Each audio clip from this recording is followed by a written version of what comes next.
ये है Gayatri media group और आप देख रहे हैं ताज न्यूज, आईना सच का।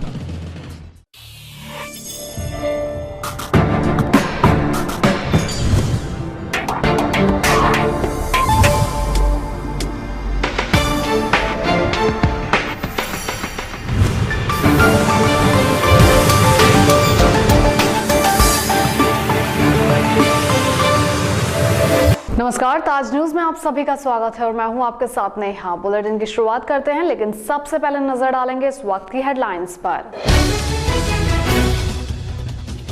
प्रमुख सचिव नियोजन ने किया जिले में स्थलीय निरीक्षण, विकास कार्यों के भौतिक सत्यापन के बाद ली अधीनस्थों की क्लास। नवागत वरिष्ठ पुलिस अधीक्षक ने दिया मीडिया के सवालों का जवाब, धर्म परिवर्तन के मामलों में बरती जाएगी विशेष सतर्कता। बिजलीघर चौराहे पर हर समय क्यों रहते हैं जाम के हालात, ताज न्यूज ने खंगाला कड़वा सच, कौन है जिम्मेदार। और किसान नेता स्वर्गीय चौधरी चरण सिंह की जयंती मनाई धूमधाम के साथ, प्रतिमा पर माल्यार्पण कर हर दल ने दिया एकता का संदेश। आगरा के नोडल अधिकारी और प्रदेश के प्रमुख सचिव नियोजन संजीव मित्तल ने जिले में कई जगहों का दौरा किया, जहां उन्होंने मौके पर जाकर विकास कार्यों का स्थलीय निरीक्षण किया। बाद में उन्होंने जनपद के समस्त विभागों के अधिकारियों के साथ बैठक कर उनसे खूब सवाल जवाब किए और सभी को शासन की मंशा के अनुरूप काम करने की हिदायत दी। सूबे के नियोजन विभाग के प्रमुख सचिव संजीव मित्तल सुबह से ही विकास कार्यों का जायजा लेने निकल पड़े। उन्होंने प्रशासन के स्थानीय नुमाइंदों की कथनी और करनी का अंतर परखने के लिए कई गांवों का स्थलीय निरीक्षण किया और वहां हुए विकास कार्यों का भौतिक सत्यापन भी किया। दरअसल संजीव मित्तल को आगरा जिले का नोडल अधिकारी भी बनाया गया है, जिसके चलते आगरा उनकी प्राथमिकताओं में शुमार है। प्रमुख सचिव ने स्थलीय निरीक्षण के बाद कलेक्ट्रेट सभागार में अधिकारियों के साथ बैठक की और उनसे अन्य कामों की जानकारियां ली। संजीव मित्तल के मुताबिक सूबे की सरकार ने जनता की सुविधाओं के लिए तमाम जन हितैषी योजनाएं चलाई हैं, जिनमें किसी भी प्रकार की लापरवाही से पब्लिक को उसका वास्तविक लाभ नहीं मिल पाएगा। यही वजह रही कि उन्होंने कई कमियों के लिए कुछ अफसरों को हिदायत भी दी और उन्हें सरकार की तरजीहों को तवज्जो देने के प्रति आगाह किया। आगरा में लगातार सामने आ रहे धर्म परिवर्तन के मामलों पर हुई कार्रवाई पर पूछे गए सवाल पर वरिष्ठ पुलिस अधीक्षक राजेश मोदक ने कहा कि धर्म से जुड़े हुए मामलों में अब पुलिस किसी भी तरह की जल्दबाजी नहीं करेगी। सभी मामलों में जांच के बाद ही कोई कदम उठाया जाएगा। शहर में लगातार सुर्खियों में आ रहे धर्म परिवर्तन के मामलों को लेकर नवागत वरिष्ठ पुलिस अधीक्षक ने कहा कि पुलिस द्वारा अब धर्म से जुड़े किसी भी मसले में कोई भी कार्रवाई में जल्दबाजी नहीं की जाएगी। सभी मामलों की जांच के बाद ही जो तथ्य सामने होंगे उसके मुताबिक ही कार्रवाई होगी। पूर्व में पुलिस द्वारा जिस तरह वेदनगर प्रकरण पर कार्रवाई की गई, उस पर सधी हुई प्रतिक्रिया देते हुए उन्होंने कहा कि उन्हें ज्ञात नहीं, पर अब किसी भी मामले की पूरी तहकीकात के बाद ही कोई कदम उठाया जाएगा। पुलिस में सबसे पहले ये कहना चाहता हूँ कि इस बारे में बहुत न्यूट्रल है और निष्पक्ष है और पूरी तरह इसमें एक्टिव है और सभी को साथ लेके काम करेगी और इसमें पूरी जांच करके और जो भी कार्रवाई करेगी पूरी सोच समझ के करेगी। थाना जगदीशपुरा के बिचपुरी रोड स्थित वासन शू फैक्ट्री के बाहर मजदूर का शव मिलने से सनसनी फैल गई। मौके पर पहुंचे परिजनों ने हत्या की आशंका जताई है, जिस पर पुलिस ने शव को पोस्टमार्टम के लिए भेजकर मामले की जांच शुरू कर दी है।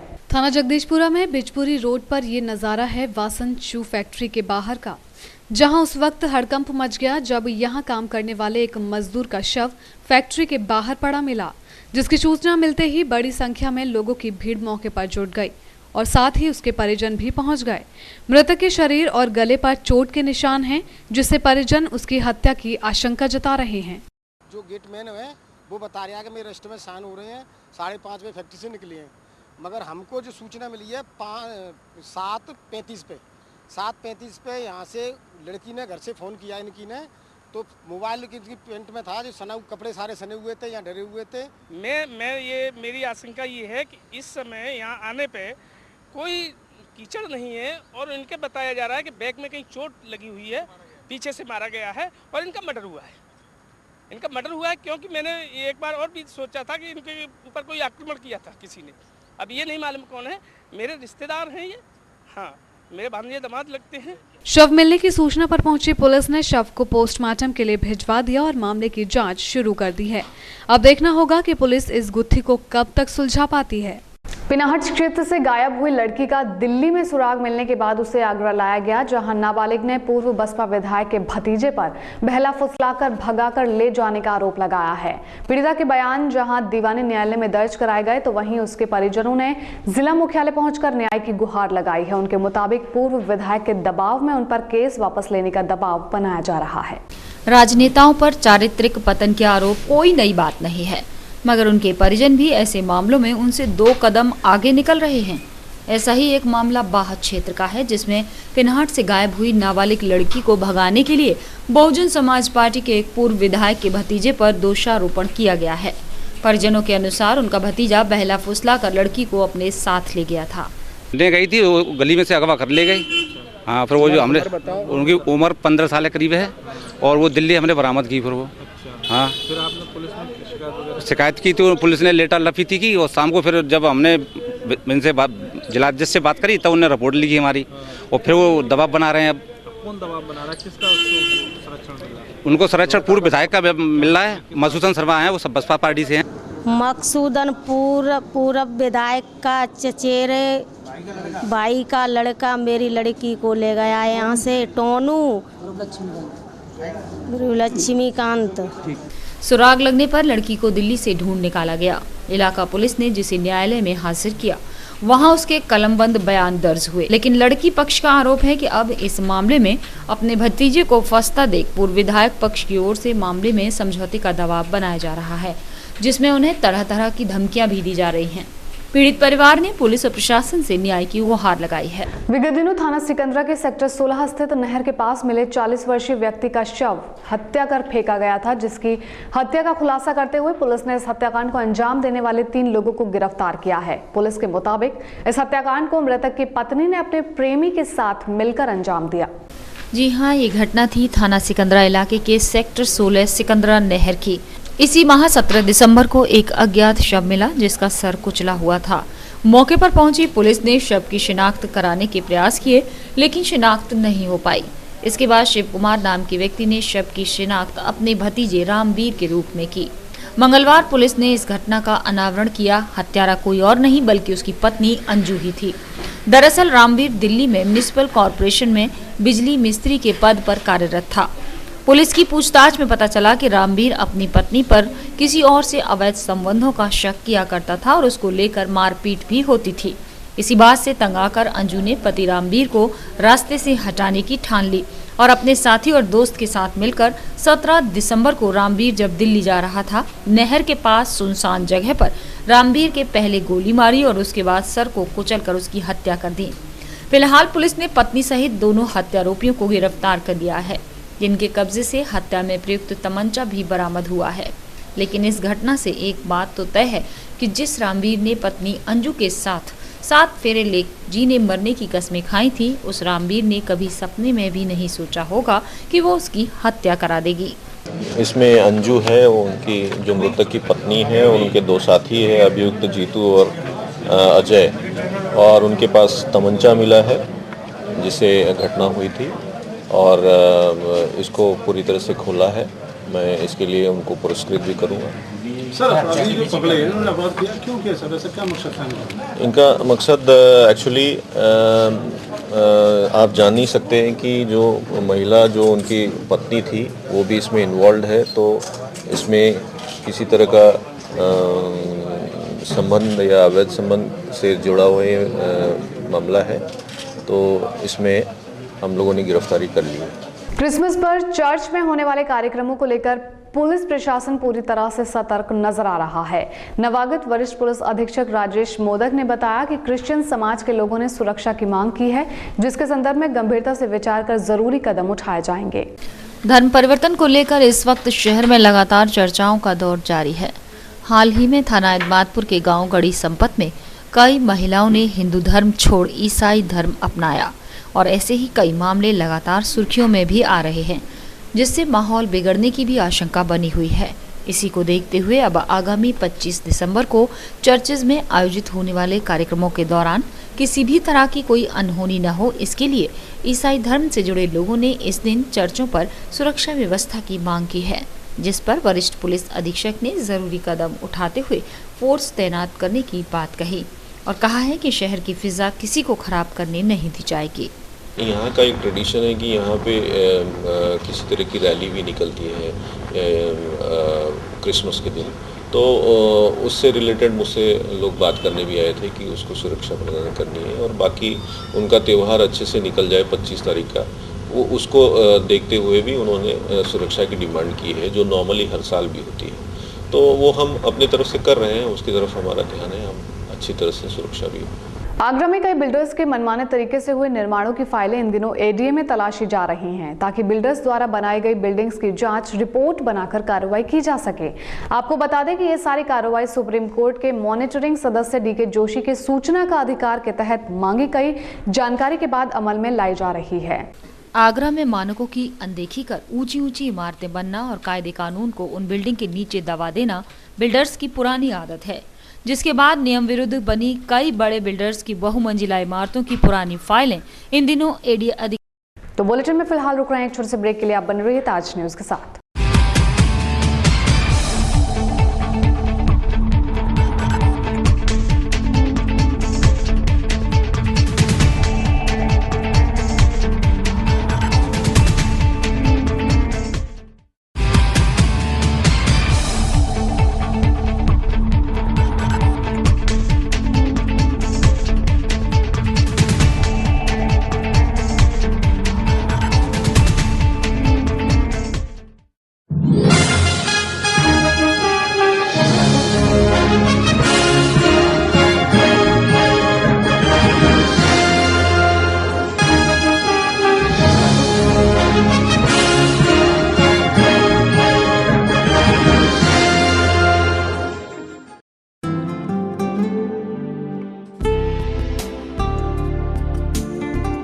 सरल हुआ, सुगम हुआ नया विद्युत संयोजन।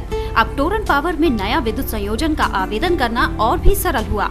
आप निम्नलिखित दस्तावेजों के साथ हमारे किसी भी ग्राहक सेवा केंद्र में संपर्क करें और शीघ्र नया संयोजन पाएं, जैसे ग्राहक द्वारा भरा हुआ आवेदन पत्र, परीक्षण पत्र, लाइसेंस, विद्युत ठेकेदार द्वारा प्रमाणित, आवेदक का एक पासपोर्ट साइज फोटो, पहचान पत्र की प्रतिलिपि, यदि उपभोक्ता गरीबी रेखा के अंतर्गत है तो बीपीएल राशन कार्ड की प्रतिलिपि।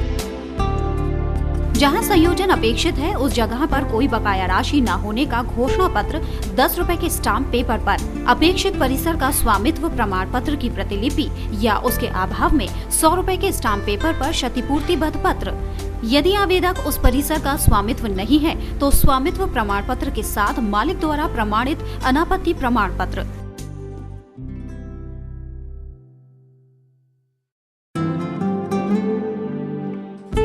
हमारे ग्राहक सेवा केंद्र का पता है पूर्वानंद प्लाजा, राम रघु हॉस्पिटल के सामने, चर्च रोड, आगरा, 49 सदर बाजार, शिवहरी रोड, शॉपिंग आउटलेट के सामने, आगरा और 286 जयपुर हाउस, एडीए कार्यालय के निकट, आगरा। हमारा हेल्पलाइन नंबर है 0562 2424 Sai Asha properties, ADA approved कोठी प्लॉट्स खरीदने व बेचने के लिए संपर्क करें।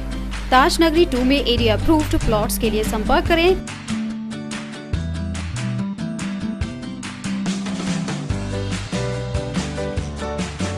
Pawan Goyal, Sai Asha properties, shop number 56, Sofuda road, ADA height, crossing Taj Nagari 2, Agra. Mobile number 9719000022।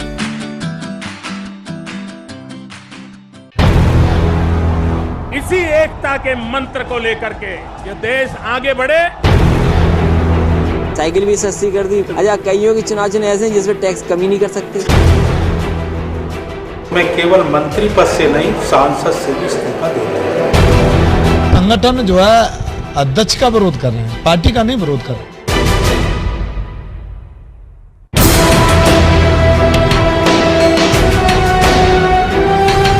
जैसा कि आप जानते हैं, हम हर बार आपके सामने एक ऐसे ज्वलंत विषय को लेके आते हैं जिस पे आप भी मजबूर होते हैं विचार करने को और हम भी मजबूर होते हैं उस विषय को चुनने को।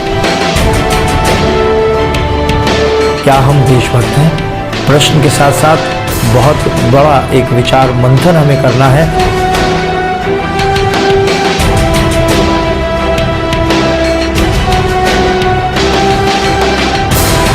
नमस्कार दर्शकों, स्वागत है आपका हमारे कार्यक्रम मंथन में, जो देश के किसी भी कोने पे, चाहे खेत में, खलिहान में, चाहे रेलगाड़ी में, अपने अपने कर्म को अनुशासन से क्रियान्वित कर रहे हैं। क्या वो भी देशभक्त हैं?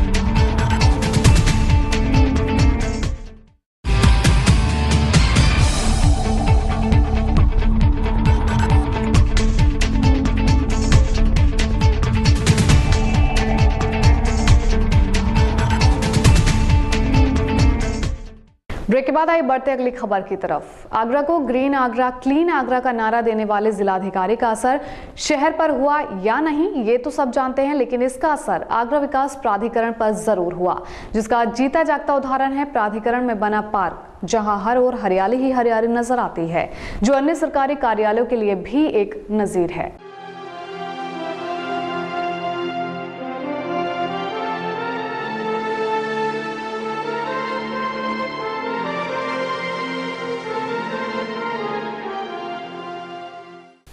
अलग अलग रंगों में खिलते फूल और सलीके से रखे गमले, ये नज़ारा किसी नर्सरी में लगे पौधों का नहीं, बल्कि आगरा विकास प्राधिकरण के कार्यालय का है। जहां तक आपकी नज़र जाएगी, आपको बस हरियाली ही हरियाली नजर आएगी। कई साल पहले तत्कालीन जिलाधिकारी दुर्गाशंकर मिश्र ने आगरा में ये नारा दिया था, जिसके बाद पर्यावरण को बचाने के लिए कई अभियान भी चलाए गए थे। साथ ही आगरा में चलने वाले ऑटो को भी हरा रंग दिया गया था, जो पहले काले हुआ करते थे। जहां अन्य सरकारी दफ्तरों में बने पार्क बदहाल पड़े हैं, ऐसे में एडीए का ये पार्क और हरियाली उनके लिए एक नज़ीर है। ऐसा नहीं कि ये नज़ारा किसी एक स्थान का हो, एडीए के ज़्यादातर विभागों में ऐसा ही नज़ारा देखने को मिलता है। साथ ही जहां सरकारी दफ्तरों की दीवारें पीक दाग बन चुकी होती हैं, तो वहीं विकास प्राधिकरण की दीवारें भी अपने आप में एक मिसाल पेश करती हैं, जहां कहीं भी आपको थूकने के निशान नहीं मिलेंगे। ऐसा नज़ारा देखकर हर कोई कह सकता है कि सरकारी दफ्तर हो तो आगरा विकास प्राधिकरण जैसा, जहां आने के बाद मन को सुखद एहसास होता है। बहरहाल अगर अन्य सरकारी दफ्तर भी विकास प्राधिकरण की राह पर चलें, तो निश्चित ही शहर की छवि बदली जा सकती है। बिजली घर चौराहे पर नगर निगम के साथ प्रशासन भी बेबस नजर आता है, जिसके चलते आज तक यहाँ के हालात नहीं बदल सके। यही कारण है कि बिजली घर चौराहे पर सुबह हो या शाम जाम के हालात बने रहते हैं, जबकि यहाँ पास ही पुलिस भी तैनात रहती है, तो वहीं पास ही पुलिस चौकी भी बनी है। देखिए ताज न्यूज की ये रिपोर्ट। आपकी टीवी स्क्रीन पर दिखाई दे रहा नज़ारा किसी हाट या बाजार का नहीं है, ये है आगरा का मुख्य बिजली घर चौराहा, जहां से हर रोज हजारों राहगीर गुजरते हैं। लेकिन यहाँ कहीं ठेल ढकेन वालों ने तो कहीं ऑटो चालकों ने इस पूरे चौराहे पर अपना कब्जा जमा रखा है। आप इनकी मनमानी का अंदाजा इसी बात से लगा सकते हैं कि कई बार अतिक्रमण अभियानों के बाद भी ये नहीं बदले। जहां नजर डालो बस जाम के ही हालात दिखाई देते हैं। आपको ये जानकर हैरानी होगी कि आगरा में कई प्रमुख चौराहों पर की गई व्यवस्था से प्रभावित होकर शासन ने आगरा के एसपी ट्रैफिक राम सुरेश यादव की पीठ तक थपथपाई थी और आगरा जैसी ही व्यवस्था अन्य शहरों में लागू किए जाने के आदेश तक दिए हैं। जो शहर अन्य शहरों के लिए नजीर बना, वहाँ के विभागीय अधिकारी ही अपने इस अधिकारी के सम्मान में पलीता लगाने में लगे हैं। ऐसा नहीं है कि यहाँ कोई पुलिसकर्मी नहीं आता या आसपास कोई थाना या चौकी नहीं। यहाँ पुलिस भी तैनात रहती है और चौराहे के पास ही बिजली घर पुलिस चौकी भी है। लेकिन हालात आपके सामने हैं, जो ये बताने के लिए काफ़ी हैं कि पुलिस की क्या व्यवस्था है। बहरहाल एसपी ट्रैफिक ऐसे लोगों पर कब कार्रवाई कर पाते हैं जो उनके काम को और उनके सम्मान को ही पलीता लगाने से बाज नहीं आ रहे, ये एक देखने वाली बात होगी। हालात भले ही बदल गए हों, लेकिन बिजली घर चौराहे के हालात बिल्कुल नहीं बदले। ये आज भी तस के जस हैं। आपको दिखाते हैं बिजली घर चौराहे का नज़ारा, जहाँ पहले की तरह ऑटो चालक और बस वालों ने किस तरह से इस पूरे चौराहे पर अतिक्रमण कर रखा है कि जहां से पैदल निकलने वाले राहगीरों का निकलना भी मुश्किल है।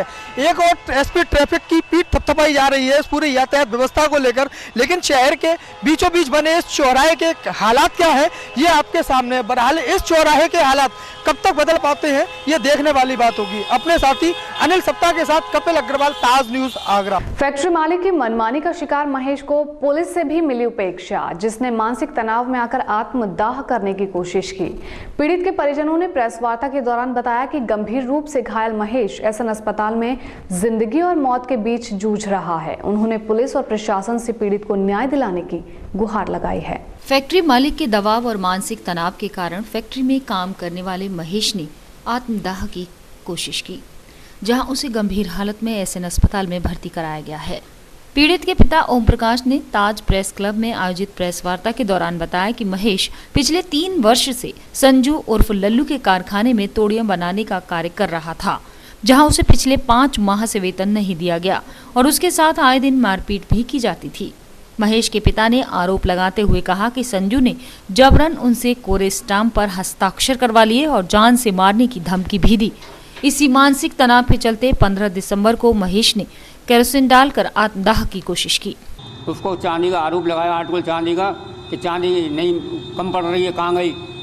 उसको जो है उन लोग तलाफी ले मशीन पे तलाफी लेके भेजा था, फिर भी जो उन्होंने आरोप लगा के उसकी जो है बंद कमरे में उसकी मार पिटाई करी, काफ़ी पिटाई करी, पट्टे लगाए। वो लड़का मेरा ऊपर हाथ करता था तो वो हिज्जे मारते थे पट्टे में, तो ये उसके हाथ कट गए। बच्चे को इतना टॉर्चर किया कि वो मिट्टी का तिल डाल करके उसने आग लगा ली घर पे आकर। ये जैसे क्या कारण रहे? कारण ये रहे, जो फैक्ट्री मालिक है उसने स्टाम्प पर साइन करा लिए। क्या नाम फैक्ट्री मालिक का? संजू उर्फ लल्लू, पुत्र पदम सिंह, नगड़ा गुलर। जब इस मामले में थाना जगदीशपुरा को अवगत कराया गया तो उन्होंने झूठा मामला बताकर उसे वहां से भगा दिया। जब परिजनों ने इस घटना से एसएसपी आगरा को अवगत कराया तो उन्होंने थाना अध्यक्ष को रिपोर्ट दर्ज करने के आदेश दिए, लेकिन कोई कार्रवाई नहीं हुई। उल्टे एसओ ने जेल में बंद करने की धमकी देते हुए उसे वहां से भगा दिया, लेकिन पीड़ित को न्याय नहीं मिला। अब परिजनों ने प्रेस वार्ता कर मीडिया के माध्यम से न्याय दिलाने की गुहार लगाई है। दिल्ली प्रदर्शन के सफल आयोजन के बाद संघर्ष समिति नई रणनीति बनाने में लगी हुई है। आंदोलन को जन आंदोलन बनाने के लिए मंगलवार को दीवानी सभागार में अधिवक्ताओं की बैठक आयोजित की गई, जिसमें आगामी आंदोलन की रूपरेखा तैयार कर 5 जनवरी तक न्यायिक कार्य से विरत रहने की बात कही गई। उच्च न्यायालय खंडपीठ स्थापना के लिए 19 दिसंबर को दिल्ली में जंतर मंतर पर वकीलों द्वारा किए गए अभूतपूर्व प्रदर्शन से आगरा के अधिवक्ता विश्वास से लबालब हैं और खंडपीठ के लिए आर पार की लड़ाई लड़ने के लिए तैयार हैं। इसी क्रम में मंगलवार को दीवानी सभागार में एक बैठक आयोजित की गई, जिसमें दीवानी न्यायालय परिसर के सभी बार एसोसिएशन के पदाधिकारी मौजूद रहे। बैठक में खंडपीठ के आंदोलनों को जन आंदोलन में बदलने के लिए नई रूपरेखा तैयार कर अधिवक्ताओं ने अपने अपने विचार व्यक्त किए। साथ ही मथुरा, फिरोजाबाद एवं अन्य तहसीलों के अधिवक्ताओं से जनसंपर्क की बात कही। वहीं सर्वसम्मति से 5 जनवरी तक दीवानी न्यायालय परिसर में अधिवक्ता न्यायिक कार्य से विरत रहेंगे। बैठक है और चूंकि 19 तारीख को हमारा सफल प्रदर्शन होने के बाद हाई कोर्ट बेंच की मांग को लेकर के मेरठ के लोग संघर्ष कर रहे हैं, इलाहाबाद के अधिवक्ता लोग संघर्ष कर रहे हैं कि ये बेंच कहीं बने नहीं।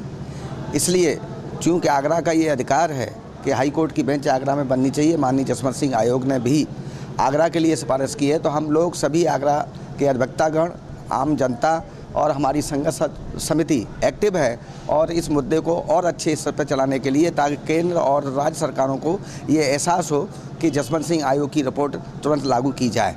लिए जाएंगे और आने वाले जनवरी में ऐसा प्रभावशाली आंदोलन किया जाएगा जिससे केंद्र सरकार और राज्य सरकार मजबूर हो जाए कि हाई कोर्ट की बेंच आगरा में स्थापित की। किसानों के मसीहा स्वर्गीय चौधरी चरण सिंह की जयंती पर जिला प्रशासन ने आयोजित किया किसान मेला।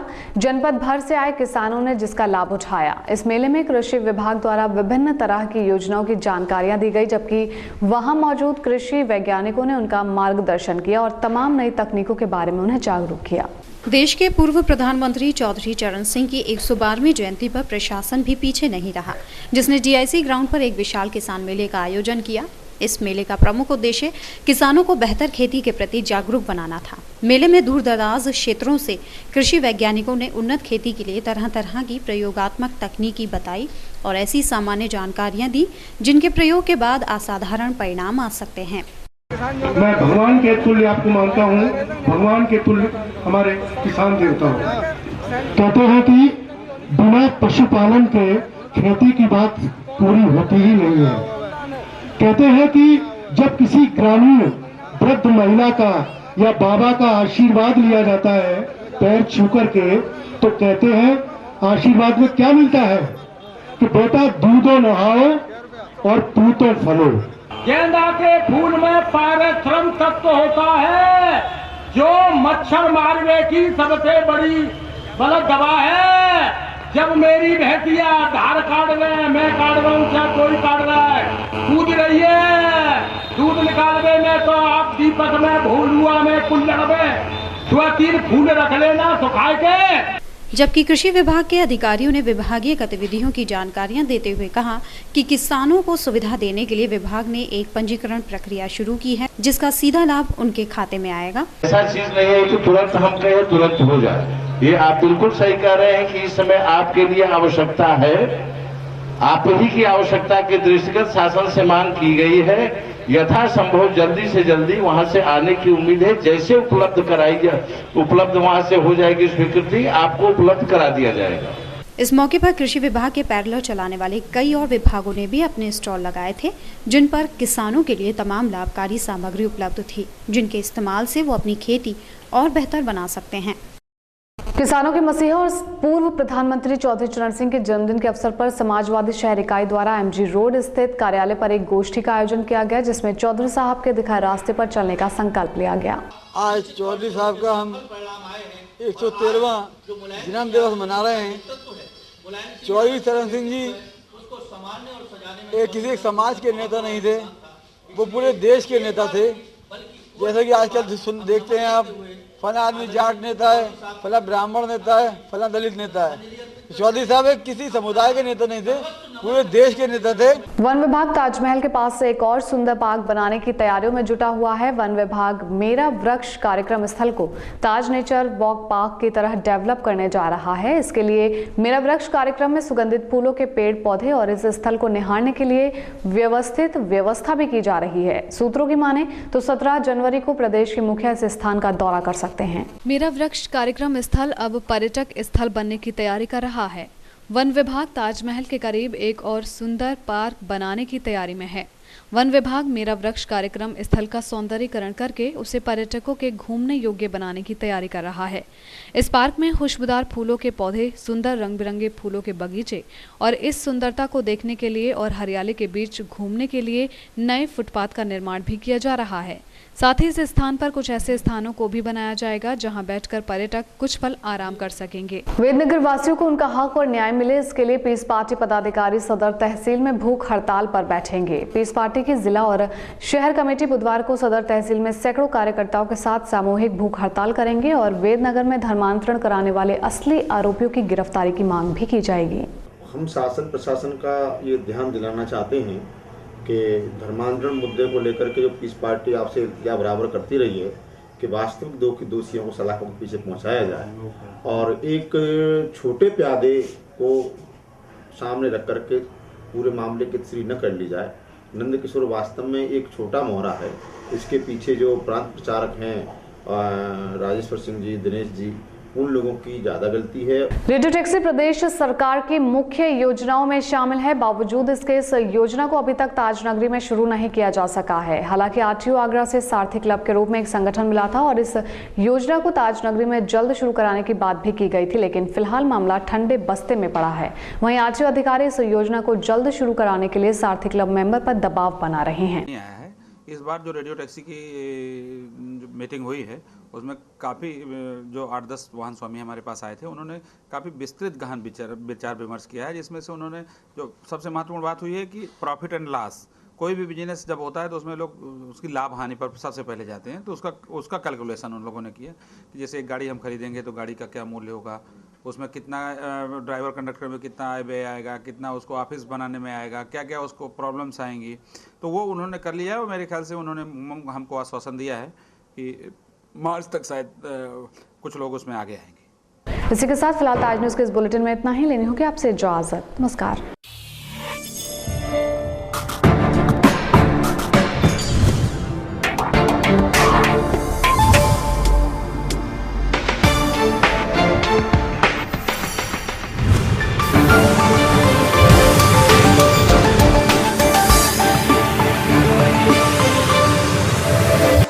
ये है गायत्री मीडिया ग्रुप और आप देख रहे हैं ताज न्यूज़, आईना सच का।